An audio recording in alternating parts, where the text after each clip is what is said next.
अहिले बिहानको 9 बज्यो। हजुरको रेडियो 102.1 मेगाहर्ज।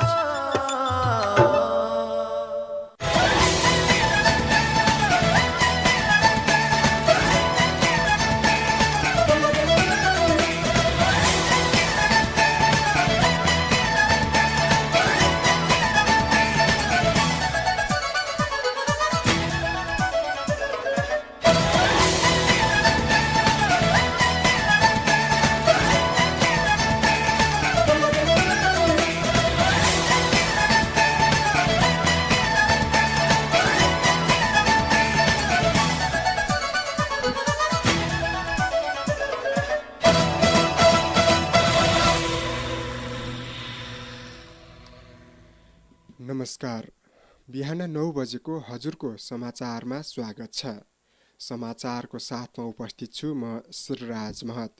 तपाईले यो समाचार हजुरको रेडियो 102.1 मेगाहर्ज इन्टरनेट अनलाइनमा हजुरको रेडियो.org.np का साथै मोबाइलको एप्लिकेसन मार्फत संसारभर एकैसाथ सुनिरहनु भएको छ। समाचारको सुरुवात गरौं यस समाचारको मुख्य शीर्षकहरूबाट। सरकारले आगामी आर्थिक वर्षका लागि नीति तथा कार्यक्रम आज प्रस्तुत गर्दै 737 स्थानीय तहको मत परिणाम सार्वजनिक। चितवनको भरतपुर महानगरपालिकाको प्रमुखमा रेणु दाहाल विजयी।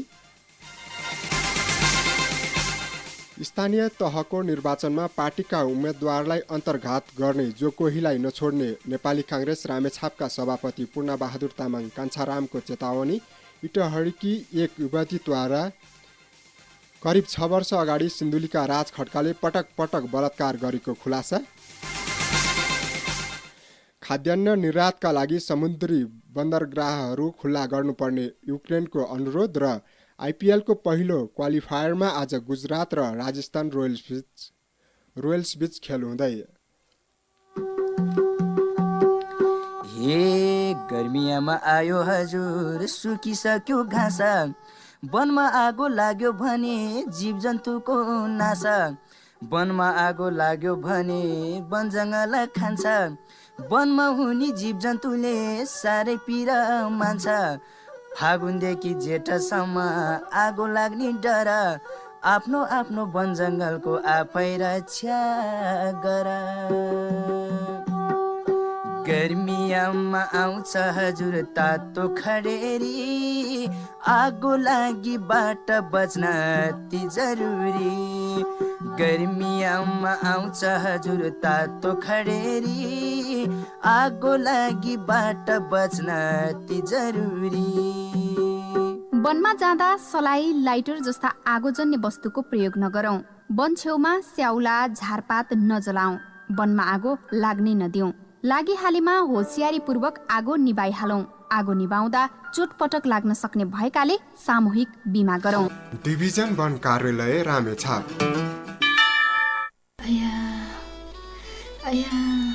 कस्तो तल्लो पेट दुखिरहन्छ, बेला बेलामा सेतो पानी पनि बगिरहन्छ। के भएको होला, कहाँ गएर जचाउने होला, फेरि जचाउन जाँदाखेरि अरूले पो थाहा पाउने हुन् कि थाहा पायो भने के भन्ने होलान्। के तपाईलाई पनि यस्तै समस्याले सताइरहेको छ भने लामो समयसम्म काठमाडौँमा कार्यरत वरिष्ठ स्त्री रोग विशेषज्ञ डाक्टर राजन नेपालीद्वारा महिला सम्बन्धी सम्पूर्ण रोगहरू जस्तै सेतो पानी बग्ने, योनि चिलाउने, गर्भपतन गर्ने, अपरेसनद्वारा बच्चा जन्माउने, यौन रोग तथा बाजपनको प्रत्येक दिन उचित सल्लाह सुझाव सहित उपचार गरिन्छ। शुभजीवन अस्पताल खुरकोट सिन्धुली। सम्पर्क नम्बर 9861 26 59 98 9861 26 59 98। हजुरको रेडियो 102.1 मेगाहर्ज।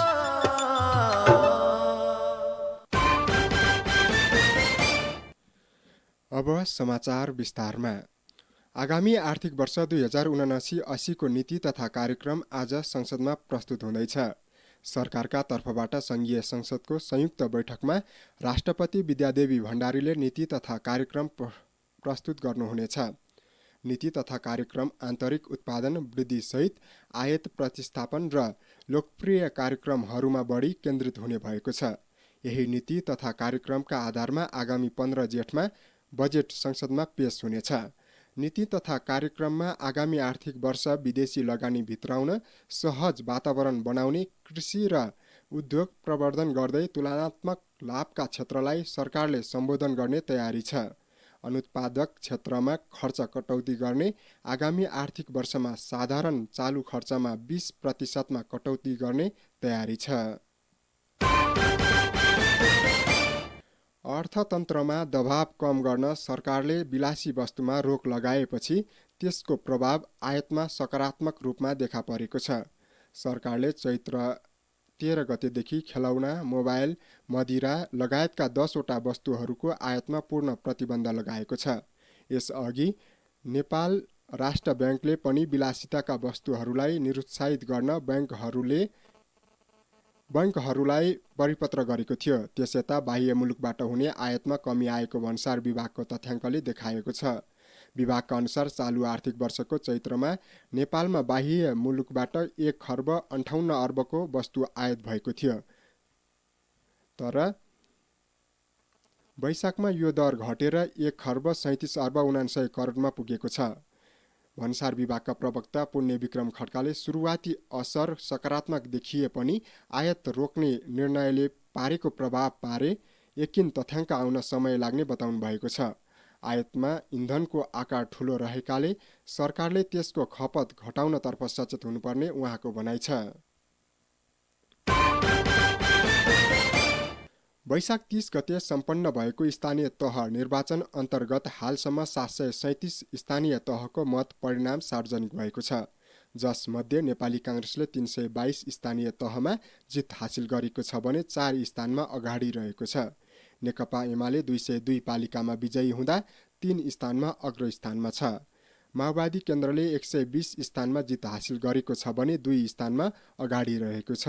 अन्यतर्फ 30 जनाले स्थानीय तह प्रमुख पदमा जितेका छन् भने 1 स्थानीय तहमा अगाडि छन्।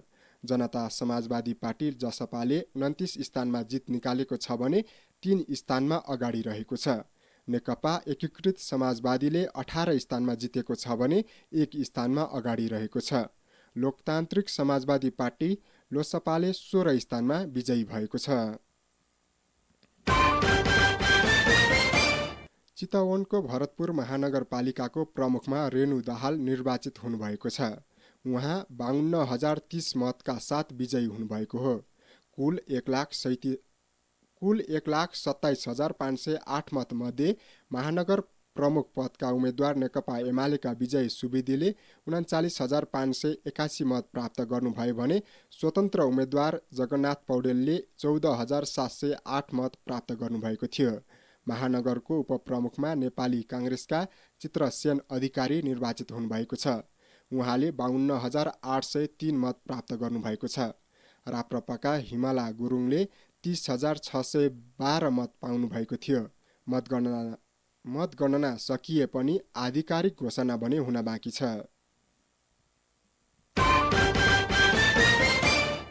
स्थानीय तहको निर्वाचन अन्तर्गत हालसम्म सार्वजनिक भएको निर्वाचित जनप्रतिनिधिमध्ये देशभर 373 जना स्वतन्त्र उम्मेद्वारले जित हात पारेका छन्। निर्वाचन आयोगले सार्वजनिक गरेको हालसम्म निर्वाचित 33,858 जना जनप्रतिनिधिको सूचीमा 373 जना स्वतन्त्र उम्मेद्वार विजयी भएका छन्। सबैभन्दा धेरै कर्णाली प्रदेशमा 68 जना स्वतन्त्र उम्मेद्वारले जितेका छन् भने सुदूरपश्चिम प्रदेशमा 67 जना स्वतन्त्र उम्मेद्वार विजयी भएका छन्। स्वतन्त्र रूपमा उम्मेदवारी दिएर विजयी भएकाहरूले राजनीतिक दलबाट आउनेहरूको भन्दा फरक ढङ्गबाट काम गर्ने बताइरहेका छन्।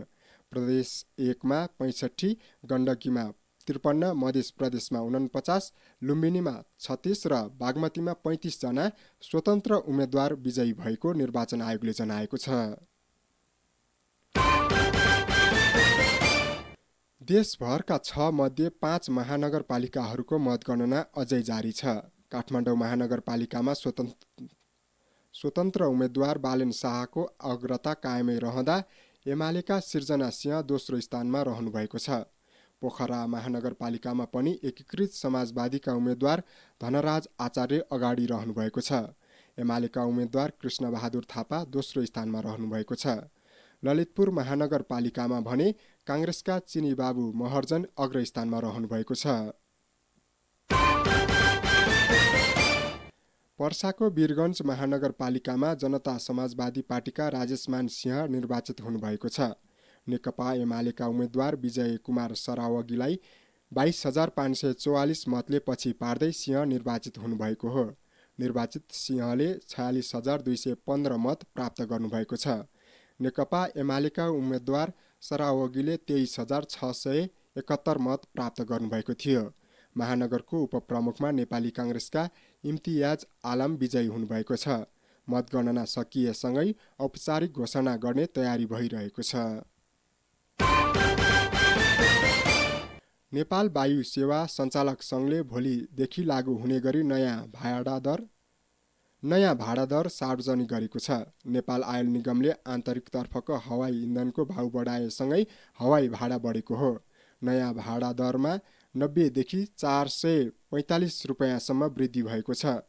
सबैभन्दा लामो दूरीका रूपमा रहेको काठमाडौँ धनगढीको भाडा 445 रुपियाँ बढेको छ।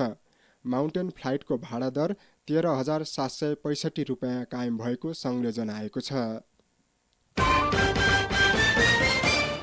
स्थानीय तहमा अल्पसङ्ख्यक सीमान्तकृत र लोपोन्मुख आदिवासी समुदायका जनप्रतिनिधि निर्वाचित भएका छन्।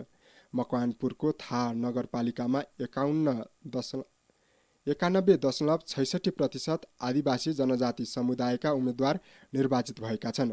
नगरपालिकाको 12 वडा मध्ये तामाङ समुदायबाट 6 जना, नेवार समुदायबाट 4 र गुरुङ समुदायबाट 1 गरी 11 जना जनजाति वडा अध्यक्ष निर्वाचित भएका छन्। उपप्रमुख पदमा निर्वाचित भरत गोपालीले कृषि क्षेत्रलाई पहिलो प्राथमिकतामा राख्ने बताउनु भएको छ। बाँकेको खजुरा गाउँपालिकाको अध्यक्षमा निर्वाचित हुनुभएका डम्बर बहादुर विकले विकास निर्माण र समृद्धिसँगै मानव अधिकार र जातीय तथा वर्गीय भेदभाव हटाउने गरी काम गर्ने बताउनु भएको छ। मुख्य गरी दोलखा र सिन्धुपाल्चोकमा बसोबास रहेको अति सीमान्तकृत समुदायमा सूचीकृत थामी समुदायबाट दोलखाको बिगु गाउँपालिकाको उपाध्यक्षमा देविका थामी निर्वाचित हुनुभएको छ। युवा अनि महिलासहित अन्य वर्गको योग्यता अनुसार विकासको खाका तयार गर्ने उपाध्यक्ष थामीको भनाइ छ। देशभर 125 जात-जाति रहेका छन्, त्यसमध्ये कति जात-जाति स्थानीय सरकार सञ्चालनको तहमा पुगे आधिकारिक तथ्याङ्क आउन बाँकी नै छ। तर पनि यस पटकको निर्वाचनबाट चेपाङ, हायु, मोगरे जीवन निर्वाह गर्ने मगान्त, बादी जस्ता लोपोन्मुख तथा पछाडि पारिएका समुदायका नागरिक पनि जनप्रतिनिधिमा निर्वाचित भएका छन्। यसबाट सम्बन्धित समुदायको विकासमा केही न केही सहयोग पुग्ने विश्वास गरिएको छ। नेपाली काङ्ग्रेस रामेछापका सभापति पूर्णबहादुर तामाङ कान्छारामले स्थानीय तहको निर्वाचनमा पार्टीका उम्मेद्वारलाई हराउन भूमिका खेल्नेमाथि कारबाही हुने चेतावनी दिनुभएको छ। उहाँले चुनावमा पार्टीका उम्मेद्वारहरूलाई हराउन अन्तर्घात गर्ने जो कोहीलाई नछोड्ने चेतावनी दिनुभएको छ। हिजो मन्थलीमा आयोजित पत्रकार सम्मेलनमा सभापति तामाङले पार्टीकै नेता कार्यकर्ताबाट अन्तर्घात भएकै कारण पार्टीले लक्ष्य अनुसार परिणाम ल्याउन नसकेको बताउनु भएको छ। काङ्ग्रेसले रामेछाप नगरपालिका प्रमुख र उपप्रमुख, गोकुलगङ्गा गाउँपालिकाको अध्यक्ष र उपाध्यक्ष, लिखुतामाकोसी गाउँपालिकाको अध्यक्ष, उमाकुण्ड गाउँपालिकाको उपाध्यक्ष र दोरम्बा सैलुङ गाउँपालिकाको उपाध्यक्ष जित्दै जिल्लाको 64 मध्ये 24 वटा वडाध्यक्षको जितेको छ। रामेछापको लिखुतामाकोसी गाउँपालिकाका नवनिर्वाचित जनप्रतिनिधिले जिम्मेवारी सम्हालेका छन्। हिजो पालिकाको कार्यालय धोबीमा नवनिर्वाचित पालिका अध्यक्ष केशव महत र उपप्रमुख दिपा पाखरिनले कार्यभार सम्हालेका हुन्। पदभार ग्रहण गर्दै पालिका अध्यक्ष महतले जनताको आवश्यकता र नीतिभित्र बसेर काम गर्ने प्रतिबद्धता जनाउनु भएको छ। त्यस्तै निर्वाचित सबै वडा अध्यक्षहरूलाई पालिका अध्यक्ष केशव महतले शपथ खुवाउनु भएको छ। लिखुतामाकोसी गाउँपालिकामा नेपाली काङ्ग्रेसका केशव महतले जित्नु भएको छ भने उपप्रमुखमा नेकपा एमालेकी दिपा पाखरिनले जित्नु भएको छ। सुनापति गाउँपालिकाले पालिकाभित्रको सुत्केरीलाई 4,000 रुपियाँ भत्ता दिने निर्णय गरेको छ। नवनिर्वाचित अध्यक्ष ठुलाकान्छा तामाङले पदभार सम्हाल्दै सुत्केरीलाई 4,000 रुपियाँ भत्ता दिने निर्णयमा हस्ताक्षर गर्नुभएको हो। पदभार ग्रहण कार्यक्रममा निवर्तमान गाउँपालिकाका अध्यक्ष धावा लामा, प्रमुख प्रशासकीय अधिकृत कमलराज श्रेष्ठ लगायतको उपस्थिति रहेको थियो। त्यसै गरी गाउँपालिकाका उपाध्यक्ष गीता विष्ट चौलागाईले पनि आजै पुनः दोस्रो कार्यकालको लागि पदभार ग्रहण गर्नुभएको छ।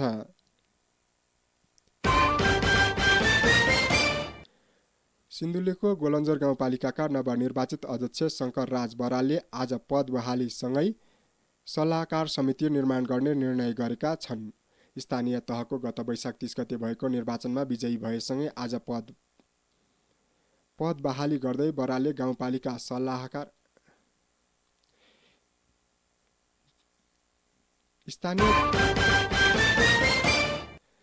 सिन्धुलीको गोलन्जर गाउँपालिकाका नवनिर्वाचित अध्यक्ष शङ्करराज बरालले हिजो पद बहालसँगै सल्लाहकार समिति निर्माण गर्ने निर्णय गरेका छन्। स्थानीय तहको गत वैशाख 30 गते भएको निर्वाचनमा विजयी भएसँगै हिजो पद बहाली गर्दै बरालले गाउँपालिका सल्लाहकार समिति गठन गर्ने निर्णय गर्नुभएको हो। गाउँपालिकाभित्र रहेका साबिक गाउँ विकास समिति तथा 2046 सालपछि जनप्रतिनिधिहरूको सहभागितामा समृद्ध गोलन्जर निर्माणको लागि सल्लाह सुझाव र अनुभव आदान प्रदानमा सहयोग पुगोस् भन्ने उद्देश्यका साथ गाउँपालिका सल्लाहकार समिति बनाउने निर्णय गरेको बरालले बताउनु भएको छ। त्यसै गरी पद बहालीसँगै अध्यक्ष बरालले गोलन्जोर गाउँपालिकाका स्तरीय 50 शय्याको अस्पताल निर्माणका लागि जग्गा प्राप्तिको लागि पहल गर्ने निर्णय गर्नुभएको छ। तपाईँ यति बेला बिहान 9 बजेको हजुरको समाचार सुन्दै हुनुहुन्छ। समाचारमा एकैछिन विश्रामपछि बाँकी समाचारका साथमा आउने नै छौँ। तपाईँ भने रेडियो सुन्दै गर्नुहोला। दिदी, ए चञ्चली दिदी, कता हो?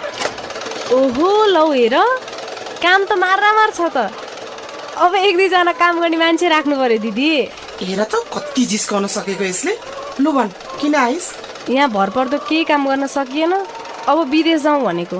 तपाईँ त विदेश गएर फर्के कि त्यसैले के बुझौँ भनेर आएको नि दिदी। म त भन्छु सकेसम्म विदेश नजा। अब विदेश जाने नै हो भने गार्मेन्टको काममा जा। सुरक्षित हुन्छ, काम पनि सजिलो र कमाइ पनि राम्रो। त्यसको लागि तालिम पनि लिन पाइन्छ र विदेश जानलाई पैसा पनि लाग्दैन। खाने बस्ने सुविधा सहित सित्तैमा गार्मेन्ट मेसिन चलाउने सिप सिकेर वैदेशिक रोजगारीमा जान सुरक्षित आप्रवासन परियोजनाको फोन नम्बर 9840 24 80 34 9840 24 80 34 मा सोमबारदेखि शुक्रबार बिहान 9 बजेदेखि साँझ 5 बजेसम्म फोन वा SMS गर्नुहोस्। थप जानकारी र वैदेशिक रोजगारी सम्बन्धी अन्य जस्तो सुकै सूचना तथा जानकारी चाहिएमा आप्रवासी शोध केन्द्र जिल्ला प्रशासन कार्यालय कोठा नम्बर 9 मन्थली। सम्पर्क फोन नम्बर 048 540 398। नेपाल सरकार र स्विस सरकारको द्विपक्षीय सम्झौता अनुसार हेल्वेटास नेपालको प्राविधिक सहयोगमा सुरक्षित आप्रवासन परियोजना सामी। मन्थली नगरपालिका, सुनापति गाउँपालिका, दोरम्बा गाउँपालिका र उमाकुण्ड गाउँपालिकाको संयुक्त पहल। जिउ पनि कट दुख्छ, टाउको त्यस्तै दुखिरहेछ। त्यही त बुढा, मलाई पनि दाँत दुख्ने, आँखा चिलाउने, आँखा धमिलो देखिने समस्याले साह्रै सताइरहेको छ। अब उपचार गर्न कहाँ जाने होला? नमस्कार बुबा आमा, सन्चै हुनुहुन्छ? नमस्कार नानी। खै के सन्चो भन्ने, सुगर प्रेसर दमले हैरान पारिसक्यो नानी। मलाई पनि त्यस्तै समस्याले धेरै पीडा भइरहेको छ नानी। दाँत दुखिरहन्छ, आँखा चिलाउने, आँखा धमिलो देखिने समस्याले साह्रै सताइरहेको छ भने यो सबै उपचार गर्ने ठाउँ भएको भए पनि जानुहुन्थ्यो।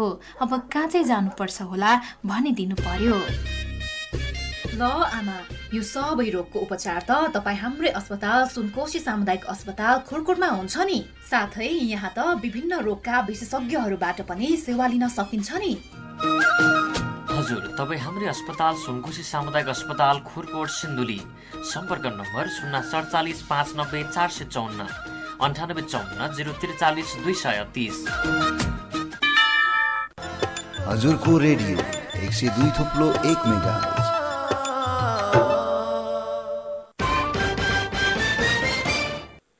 विश्रामपछि हजुरको समाचारमा पुनः स्वागत छ। अब बाँकी समाचार। सौन्दर्य प्रतियोगिताको नाममा आयोजकले बलात्कार गरेको घटना सार्वजनिक भएपछि थप पीडितहरूले पनि पुरानो घटना उजागर गर्न थालेका छन्। इटहरीकी एक युवतीले आफू 15 वर्षको हुँदा ब्लुमिङ लोटस इङ्ग्लिस स्कुलका तत्कालीन प्रिन्सिपल राज खड्काले पटक पटक बलात्कार गरेको खुलाएकी हुन्। सिन्धुलीको कमलामाई नगरपालिका 7 गडौली स्थायी घर भएका खड्का 2072 सालदेखि 2 वर्ष स्कुलमा काम गरेको पीडितले बताएकी छन्। पीडित युवतीले चाहिँ बलात्कार आरोपी खड्का अहिले काठमाडौँको एक विद्यालयमा प्रिन्सिपलकै रूपमा काम गरिरहेको उल्लेख गरेकी छन्। उनले सामाजिक सञ्जाल इन्स्टाग्राम मार्फत सार्वजनिक गरेको घटना विवरण अनुसार 2072-73 सालतिर विद्यालयको होस्टलमा बसेर कक्षा 9मा पढिरहेका बेला पहिलो पटक घटना भएको हो। बुबा आमाको अगाडि उनले धेरै ख्याल गरे जस्तो गरेर प्रिन्सिपलले घर परिवारको पनि विश्वास जितेको उनको भनाइ छ। तर त्यही विश्वासको आडमा अस्पताल लैजान्छु भनेर उनले होटलमा स्कुलको पोसाक च्यातेर बलात्कार गरेको पीडितको भनाइ छ। पीडितका अनुसार प्रिन्सिपल खड्काले उनलाई बिदाको समय पनि घर जान दिने गरेका थिएनन्। आफूले घटनाबारे साथीहरूलाई बताउँदा पनि कसैले नपत्याएको उनको भनाइ छ। एसई परीक्षा दिएपछि परिवारलाई हिम्मत जुटाएर यो कुरा भनेपछि पनि न्याय नपाएको उनको गुनासो छ। परिवारलाई भनेपछि इलाका प्रहरी कार्यालय धरानमा खड्का विरुद्ध जबरजस्ती करनीको कसुरमा किटानी जाहेर परिएको थियो। तर हालसम्म उनी पक्राउ नपरेको पीडितको गुनासो छ। धरानका प्रहरी नायब उपरीक्षक डीएसपी बुद्ध श्रेष्ठले घटनाबारे जानकारीमा आएपछि पुरानो फाइल अध्ययन भइरहेको बताउनु भएको छ। दोलखाको गौरीशङ्कर गाउँपालिका 7मा टिप्परको ठक्करबाट एकजना पैदल यात्रीको मृत्यु भएको छ। हिजो साँझ बा 5 खा 3117 नम्बरको टिप्परले ठक्कर दिँदा 70 वर्षीय लालबहादुर विकको मृत्यु भएको प्रहरीले जनाएको छ। गुरुम्फीबाट घानी गाउँ जाँदै गरेको टिप्परले ठक्कर दिँदा उनको घटनास्थलमै मृत्यु भएको प्रहरीले जनाएको छ। टिप्पर चालक फरार रहेको प्रहरीले जनाएको छ। उनको खोजी भइरहेको प्रहरीले जनाएको छ। ओखलढुङ्गामा बलात्कार पछि मराना सन्न हुने गरी कुटपिट र लुटपाट गरेको अभियोगमा एक युवक पक्राउ गरी प्रहरीले सार्वजनिक गरेको छ। जिल्लाको मानेभन्ज्याङ गाउँपालिका 9 माधवपुरका 27 वर्षीय एक युवकलाई पक्राउ गरी हिजो पत्रकार सम्मेलन गरी सार्वजनिक गरिएको हो। गत शनिबार राति मानेभन्ज्याङ गाउँपालिका 5 बलबहादुर राई ग्रामीण समावेशी सडक स्थित जुके खोलामा घटना घटाई काठमाडौँ भाग्दै गरेको अवस्थामा सिन्धुली 9 खुरकोट प्रहरीको सहयोगमा ओखलढुङ्गा प्रहरीले आइतबार आरोपित युवकलाई खुरकोटबाट पक्राउ गरी सार्वजनिक गरेको हो। बालिका र उहाँको परिवारले दिएको जानकारी अनुसार उक्त युवकलाई पक्राउ गर्न सफल भएको जिल्ला प्रहरी कार्यालय ओखलढुङ्गाका प्रहरी प्रमुख प्रहरी नायब उपरीक्षक सुखदेव खनालले बताउनु भएको छ। युवकलाई 18 वर्षीय बालिकालाई बलात्कार गरी मरानासन्न हुने गरी कुटपिट र लुटपाट गरेको अभियोग छ। बालिका शनिबार बेलुका परिवारसँगै खाना खाएर सुतेकी थिइन्। आइतबार बिहान बालिका घरमा नभएपछि परिवारले उनको खोजी गर्दा गाउँ नजिकै बलबहादुर राई ग्रामीण समावेशी सडक स्थित जुगे खोलामा उनलाई अचेत अवस्थामा स्थानीयले फेला पारेका थिए। बालिकाको ओखलढुङ्गामा उपचार सम्भव नभएपछि हेलिकप्टर मार्फत काठमाडौँ स्थित त्रिभुवन अस्पतालमा उपचार भइरहेको प्रहरी नायब उपरीक्षक खनालले जानकारी दिनुभएको छ। समाचारको क्रममा अन्तर्राष्ट्रिय समाचार। युक्रेनमा फँसेका लाखौं टन अन्नलाई निर्यात गर्न अन्तर्राष्ट्रिय समुदायले सुरक्षित मार्ग बनाउन मद्दत गर्नुपर्ने युक्रेनी अधिकारीहरूले बताएका छन्। युक्रेनी उत्पादन निर्यात हुन नपाउँदा विश्व खाद्यान्नको मूल्य बढेको भन्दै युक्रेनले खाद्यान्न निर्यात गर्न सुरक्षित मार्गको लागि आह्वान गरेको हो।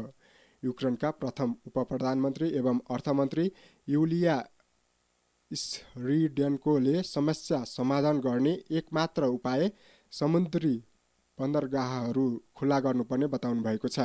उहाँले अन्तर्राष्ट्रिय समुदायलाई देशको समुद्री बन्दरगाहमाथिको नाकाबन्दी हटाउन सहयोग गर्न आग्रह गर्दै यसका लागि सैन्य साधन आवश्यक हुन सक्ने सङ्केत गर्नुभएको छ। रुसी आक्रमणपछि युक्रेनको गहुँ, तोरी लगायतको निर्यातमा गिरावट आउँदा विश्व बजारमा महँगी बढेको छ। समाचारको अन्त्यमा केही खेल समाचार। झापा फुटबल क्लब सहित स्मारक सी डिभिजन लिगको शीर्ष स्थानमा उक्लिएको छ। एन्फाक कम्प्लेक्स 7 बाटोमा हिजो आरसी 32 फुटबल एकाडेमीलाई 2-1 गोल अन्तरले हराउँदै झापा शीर्ष स्थानमा उक्लिएको हो। जितसँगै झापाले 10 खेलमा 25 अङ्क जोड्दै शीर्ष स्थानमा उक्लिएको छ भने आरसी 32 10 खेलमा 22 अङ्क जोडेर दोस्रो स्थानमा रहेको छ। सी डिभिजनमा 14 क्लब प्रतिस्पर्धा गरिरहेका छन्। र इन्डियन प्रिमियर लिग आइपिएलको पहिलो क्वालिफायरमा आज शीर्ष स्थानको गुजरात टाइटन्स र दोस्रो स्थानको राजस्थान रोयल्स बीच प्रतिस्पर्धा हुँदैछ। इडेन गार्डन कोलकातामा बेलुका पौने 8 बजे उक्त खेल हुनेछ। विजेता टोली फाइनलमा पुग्दा पराजित हुने टोलीले एलिमिनेटरको विजेतासँग दोस्रो क्वालिफायर खेल्न पाउनेछन्। बुधबार भोलि तेस्रो स्थानको लखनऊ सुपर जायन्ट्स र चौथो स्थानको बेङ्गलोर बीच प्रतिस्पर्धा हुनेछ भने शुक्रबार दोस्रो क्वालिफायर हुनेछ। आइतबार भने अहमदाबादमा आइपिएलको फाइनल खेल हुनेछ।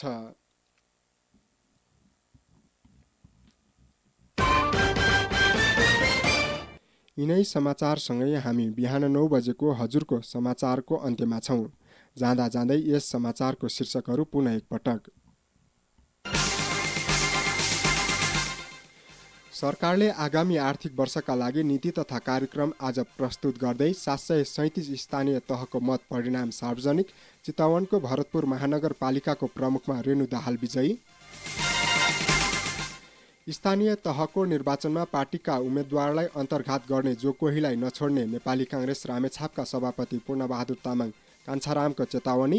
इटहरीकी एक युवतीद्वारा करिब 6 वर्ष अगाडि सिन्धुलीका राज खड्काले पटक पटक बलात्कार गरेको खुलासा। खाद्यान्न निर्यातका लागि समुद्री बन्दरगाहहरू खुला गर्नुपर्ने युक्रेनको अनुरोध र आइपिएलको पहिलो क्वालिफायरमा आज गुजरात र राजस्थान रोयल्स बीच खेल हुँदै। हवस् त बिहान 9 बजेको हजुरको समाचार सकियो। हाम्रो भेट बिहान 11 बजेको हजुरको खबरमा हुने नै छ। त्यतिन्जेलसम्मको लागि समाचार सहयोगी साथीहरूलाई विशेष धन्यवाद दिँदै म श्रीराज महत पनि यस समाचारबाट बिदा हुन्छु। नमस्कार, शुभ दिन।